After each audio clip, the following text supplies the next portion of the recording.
सुंजवा army base पर एकाएक जो है संदिग्ध गतिविधि देखे जाने के बाद भारतीय सेना जो है फायरिंग शुरू कर दी है। इस वक्त आप देखेंगे तो जम्मू कश्मीर पुलिस के जो स्पेशल ऑपरेशंस टीम है वो भी यहां पर पहुंच चुकी है।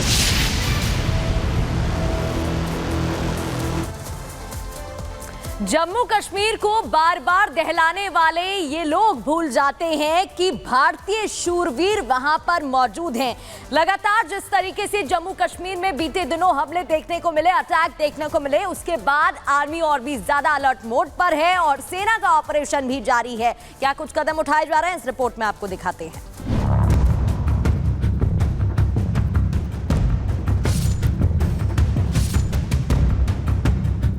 जम्मू कश्मीर में जैसे जैसे चुनाव की तारीख नजदीक आ रही है, वैसे वैसे आतंकी घटनाएं बढ़ती जा रही हैं। शांत जम्मू कश्मीर को वो अशांत करने की फिराक में है।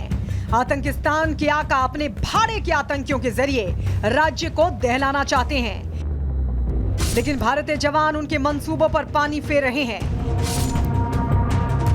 एक बार फिर से जम्मू में आतंकी घटना देखने को मिली, जहां सुंजवान इलाके में फायरिंग देखने को मिली। सुंजवान में आर्मी का सबसे बड़ा बेस कैंप है। वहां पर आतंकियों ने दिन दहाड़े गोलीबारी की। सेना के जवान पर स्नाइपर से गोलियां दागी, जिसमें एक जवान जख्मी हो गया। इसके तुरंत बाद इलाके की घेराबंदी कर सर्च ऑपरेशन शुरू कर दिया गया। जम्मू के सुंजवा आर्मी बेस पर एकाएक जो है संदिग्ध गतिविधि देखे जाने के बाद भारतीय सेना जो है फायरिंग शुरू कर दी है। इस वक्त आप देखेंगे तो जम्मू कश्मीर पुलिस के जो स्पेशल ऑपरेशंस टीम है वो भी यहां पर पहुंच चुकी है। सभी मूवमेंट जो है सिविलियन मूवमेंट यहां से खाली करवाया जा रहा है। एकाएक जो है वो फायरिंग शुरू हो गई है। ये पूरा इलाका जो है ये जम्मू का सबसे बड़ा आर्मी बेस सुंजवा आर्मी बेस, और यहाँ पर जो है कुछ संदिग्धों के देखे जाने के बाद भारतीय सेना की तरफ से कॉर्डन लगाया गया था। एक जैसे ही संदिग्ध गतिविधि देखी गई उसके बाद भारतीय सेना की तरफ से फायर कर दिया गया है। सुंजवान इलाके की ड्रोन से निगरानी की जा रही है, तो वहीं जम्मू कश्मीर पुलिस आर्मी के साथ साथ स्पेशल ऑपरेशन ग्रुप का विशेष दस्ता भी आतंकियों के खिलाफ मोर्चा संभाले हुए है। हर किसी पर नजर रखने के साथ साथ आम नागरिकों के लिए इलाके को सील कर दिया गया है, जिससे किसी नागरिक को कोई नुकसान न पहुंचे। स्पेशल ऑपरेशंस ग्रुप को इंडक्ट किया जा रहा है। ऑपरेशंस में सीआईएसएफ का सिक्योरिटी ग्रिड भी यहां पर है। ये आप देख रहे हैं special operations group Jammu Kashmir police का, उसका विशेष दस्ता जो है वो यहां पर इस वक्त पहुंच चुका है। भारतीय सेना लगातार जो है अंदर के इलाके में पूरे इलाके को घेरे हुए है। उस भी स्पेशल ऑपरेशन ग्रुप को इंडक्ट कर दिया गया है। 2 से 3 राउंड जो है वो रिटेलिएटरी फायर अभी जो समझ में आ रहा है कि भारतीय सेना की तरफ से किया गया है। अब देखिए घर के अंदर जो है वो भी यहाँ से तलाशी ली जा रही है। गन्स को यहाँ पर लोड किया जा रहा है कि लगातार जो है एक्सचेंज जो फायर है वो आर्मी की तरफ से किया गया। पूरे इलाके में खोज अभियान जो है वो यहाँ पर जारी है। आतंकी भले ही कितनी कोशिश कर लें जम्मू कश्मीर को दहलाने की, लेकिन देश की रक्षा में तैनात भारत माता के सपूतों से उन्हें हर बार मुंह की खानी पड़ेगी और पाकिस्तान की हर चाल उन्हीं पर भारी पड़ेगी। Bureau report, Republic Bharat. उधर अतिक्रमण के खिलाफ लगातार सीएम यूपी का बुलडोजर गरज रहा है, जहां पर गाजियाबाद के साहिबाबाद मंडी में आज अतिक्रमण के खिलाफ बड़ी कार्रवाई की गई और अतिक्रमणकारियों के खिलाफ इस बुलडोजर की कार्रवाई को अंजाम दिया गया है और साथ ही जहां जहां पर अतिक्रमण किया गया बुलडोजर एक्शन के जरिए उसे खाली कराया गया है। देखिए रिपोर्ट।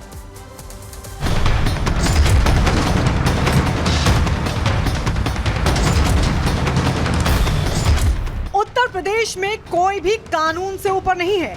गलती की तो सजा मिलेगी, कब्जा किया तो बुलडोजर गरजेगा और अवैध साम्राज्य को एक झटके में मिट्टी में मिला देगा।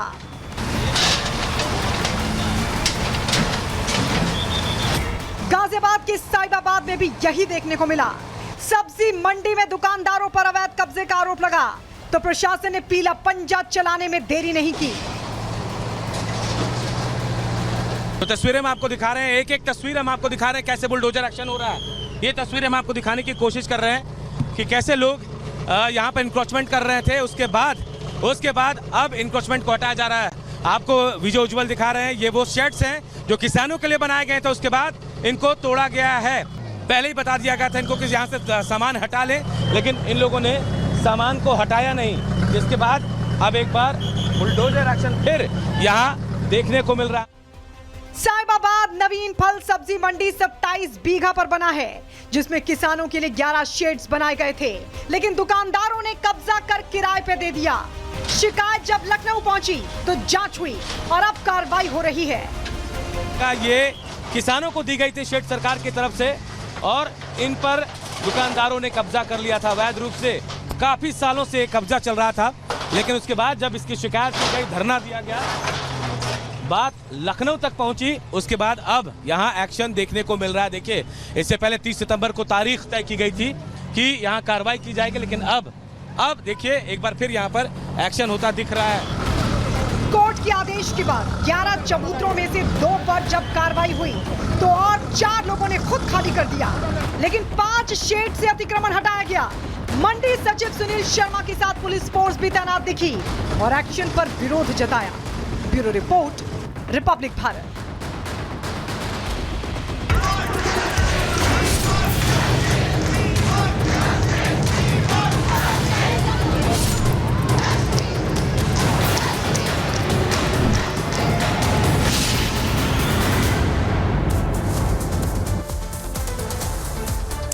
और अब बड़ी खबर कोलकाता से है, जहां पर ममता बनर्जी की सरकार ने विशेष सत्र के दौरान एंटी रेप बिल लाने को लेकर ऐलान किया गया है। और आखिर कैसे काम करेगा ये बिल, कैसे इसका जो स्वरूप होगा वो महिलाओं को मदद पहुंचाएगा और जो गुनहगार होंगे उन्हें सजा पहुंचाएगा, दिखाते हैं आपको इस रिपोर्ट।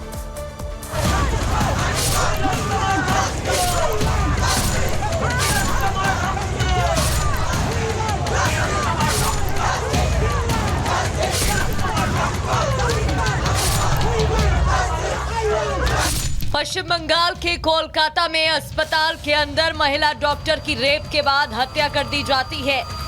आक्रोश में पूरा देश भड़क उठता है। डॉक्टरों का देशव्यापी आंदोलन होता है। नबन्ना मार्च के दौरान लाठी बरसाई जाती है। बीजेपी के बंद के बाद टीएमसी भी धरना देती है। पूरे देश में ममता सरकार की थू-थू होती है। बंगाल में महिलाओं पर बढ़ते अत्याचार को लेकर सवाल खड़े होते हैं तो ममता सरकार विशेष सत्र बुला लेती है। 2 दिन के इस विशेष सत्र के दौरान सख्त एंटी रेप लॉ के लिए विधेयक पेश करेगी, जिसका ऐलान ममता ने कुछ दिन पहले किया था। আমরা ওয়েস্ট বেঙ্গল অ্যাসেম্বলি থেকে আগামী 10 দিনের মধ্যে ধর্ষকের ফাঁসি চাই। सवालों के चक्रव्यूह में फंसी ममता बनर्जी ने अब लगातार उठ रही आवाजों के बीच विधानसभा का विशेष सत्र बुलाया है। कानून बनेगा, न्याय मिलेगा। बंगाल विधानसभा में ये सत्र 2 दिन का होगा, जिसमें पहले दिन दिवंगत नेताओं को श्रद्धांजलि और दूसरे दिन ममता सरकार एंटी रेप बिल पेश करेंगी, जिसका बीजेपी भी समर्थन करेगी। इस बिल को मंगलवार शाम को मंजूरी देने के लिए राजभवन भेजा जाएगा, जो अगले हफ्ते राज्य विधानसभा में पारित होगा। विशेष सत्र के दौरान ममता सरकार जो विधेयक पेश करेगी, जिसमें क्या है एंटी रेप लॉ, रेप के लिए आजीवन कारावास या मृत्यु दंड का प्रावधान होगा। सिर्फ 10 दिन में फांसी की सजा का प्रस्ताव होगा। बलात्कार की गंभीरता पर निर्भर करेगी सजा। पीड़िता के जीवित होने पर दोषी को आजीवन कारावास और पीड़िता की मौत या बीमार होने पर दोषी को मृत्यु दंड। बीजेपी का स्टैंड साफ है कि बंगाल में बेटियों के साथ हो रही दरिंदगी के खिलाफ ममता सरकार के इस्तीफे की मांग करती रहेगी, लेकिन उनके विधायक विधानसभा के अंदर बिल का समर्थन करेंगे। आज पूरा देश यही सवाल पूछ रहा है कि बेटियों की रहनुमाई करने वाली ममता सरकार आखिर बेटियों की सुरक्षा को लेकर कब तक कोई ठोस कदम उठाएगी। क्या बिल लाकर सिर्फ खाना पूर्ति तो नहीं की जाएगी? Bureau report, Republic Bharat.